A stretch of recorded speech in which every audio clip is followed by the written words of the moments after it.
Ndagusuje nkwifurije kugira ibihe byiza. Muri Tanzania Samia Suluhu yatsinze amatora ku majwi ya 97.66%.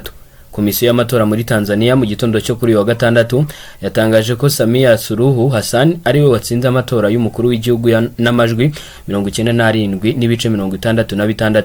Aya majwi yatumye Samia wagiye ku butegetsi muri 2021 nyuma y'urupfu rwa John Pombe Magufuli akomeza kuyobora Tanzania mu myaka 5 iri imbere. Tanzania ni igihugu gituwe n'abaturage barenga miliyoni 68.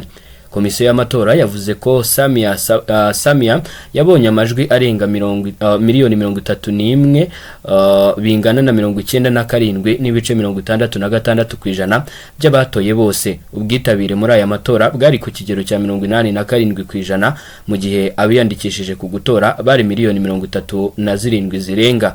Ni amatora yakurikiwe n'imvururu mu gihugu aho abiganjemo urubyiruko bavuze ko atabaye mu mucyo kuko ngo hari abatavuga rumwe n'ubutegetsi batemerewe kwiyamamaza. Abigaragambya bahise batangira kumanura amafoto ya Samia Suluhu yari hirya no hino ndetse batwika inyubako n'ibindi bikorwa remezo bya leta. Inzego zishinzwe umutekano zakoze ibishoboka byose kugira ngo zikumire iyi myigaragambyo, zinasaba ko abaturage bakorera mu rugo mu kwirinda ko imvururu zifata indi ntera.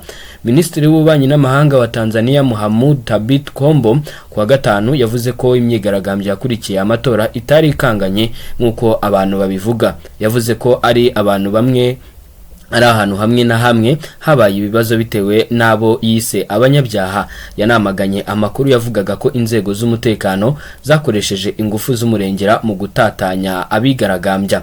Samia w'imyaka 65 ashimirwa uruhare rwe mu kuyobora Tanzania nyuma y'urupfu rwa Magufuli, igihugu kigakomeza umurongo w'iterambere cyarimo na mbere.